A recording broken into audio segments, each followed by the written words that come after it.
Hello guys. Hello guys, आप सभी लोगों को नमस्कार। मैं अंकित साग आज लॉ ऑफ सप्लाई के बारे में बताने जा रहा हूँ। तो लॉ ऑफ सप्लाई जो है वो law of diminishing marginal utility के बेस पर आधारित है।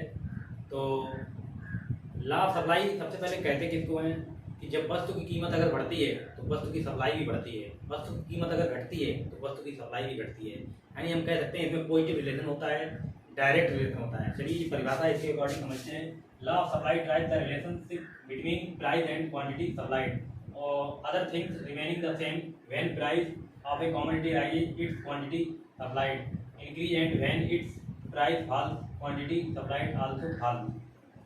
मतलब जो है अदर थिंग्स अगर समान रहे हैं, है ना, तो कीमत उनकी बढ़े तो उनकी सप्लाई भी बढ़े, और कीमत अगर घटे तो सप्लाई भी घटे, तभी पूर्ति का नियम कहलाएगा।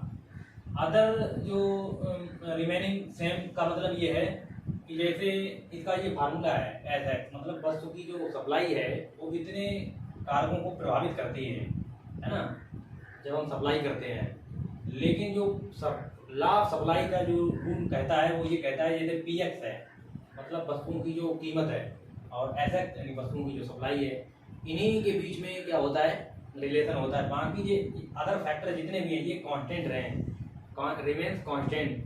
सेरिटेरियस पेरियस का मतलब ये नाम दिया गया है, इसका मतलब है ग्रीक, ये वर्ड दिया गया है।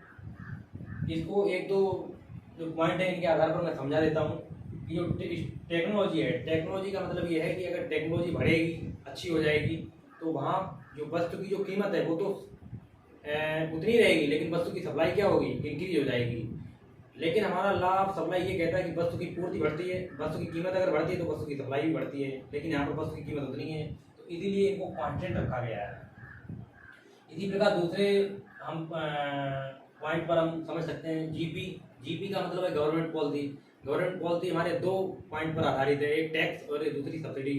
अगर सब्सिडी बढ़ती है तो क्या होगा, तो वस्तु की कीमत उतनी रहेगी, है ना, लेकिन सप्लाई बढ़ जाएगी। ठीक है, तो यहाँ पर ये रूल जो है कांस्टेंट ही रहे, तभी हमारा ये लॉ ऑफ सप्लाई कहलाएगा। तो एक ये कर्व दिया गया है और एक शेड्यूल दिया गया है, इसके भी आधार पर हम समझते हैं। जैसे अगर कीमत अगर 1 रुपये है तो हमारी क्वांटिटी कितनी सप्लाई कर रहे हैं, 5। कीमत अगर 2 रुपये है तो कितनी कर रहे हैं, 8। कीमत अगर 3 रुपये है तो सप्लाई कितनी कर रहे हैं, 12 क्वांटिटी। इससे हमें पता चलता है कि अगर कीमत बढ़ती है तो हमारी सप्लाई भी बढ़ती है। इसी प्रकार ये मैंने कर्व बनाया है। जब कीमत 1 रुपये थी तब क्वांटिटी कितनी है, 5 है, और कीमत 2 है तो क्वांटिटी कितनी है, 8 है। कीमत 3 है तो क्वांटिटी कितनी होगी, 12 हो गई। तो इन तीनों को मिला करके फिर इसको जो है सप्लाई का कर्व बना दिया है। ये एक्स यानी कि क्वांटिटी दर्शाती है, और ये वाई एच पर ये कीमत दर्शाती है। इसके बाद में ascension of the law of supply. जो वस्तु जो पूर्ति का जो नियम है उसकी कुछ मान्यताएं हैं। मान्यताएं कौन सी हैं, ये जितने फैक्टर कांस्टेंट हैं ये सारी मान्यताएं हैं। मान्यताओं का मतलब है ये रिमेन्स रहें, कांस्टेंट रहें, सेम रहें। ठीक है, ये ना घटे ना बढ़े।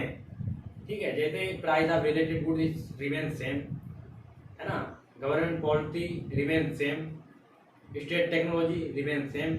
ये सारे के सारे सेम रहें, इनमें ना इनकी जो मात्रा है ना घटे ना बढ़े, तो वही हमारी एसेंशन कहलाएंगे। इसके बाद में जो सप्लाई है तो दो एस्पेक्ट पर आधारित है। एस्पेक्ट को हिंदी में कहते हैं पहलू। कौन कौन से हैं, शेड्यूल और दूसरा कर्व। शेड्यूल का मतलब क्या है, इंडिविजुअल सप्लाई शेड्यूल और market supply schedule. Curve individual supply curve और मार्केट सप्लाई कर्व। तो जो इंडिविजुअल सप्लाई शेड्यूल है वो इंडिविजुअल सप्लाई कर्व हम उसका बनाएंगे, और जो मार्केट सप्लाई शेड्यूल है वो हम मार्केट सप्लाई कर्व बनाएंगे। तो सबसे पहले हम ये समझते हैं कि इंडिविजुअल सप्लाई शेड्यूल होता क्या है।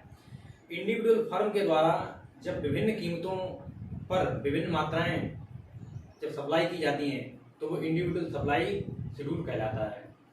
जब विभिन्न फर्मों के द्वारा विभिन्न कीमतों पर विभिन्न मात्राएं जब सप्लाई की जाती हैं तो फिर वहाँ मार्केट सप्लाई शेड्यूल कहा जाता है। ठीक, तो वहीं पर ये बताया गया है, an individual supply schedule indicate different quantity offered for sale by an individual firm at different price.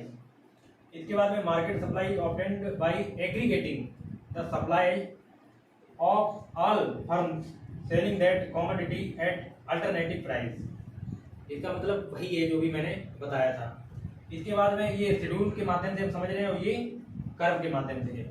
एक है इंडिविजुअल शेड्यूल, दूसरा है मार्केट शेड्यूल। एक है इंडिविजुअल कर्व, दूसरा है मार्केट सप्लाई कर्व।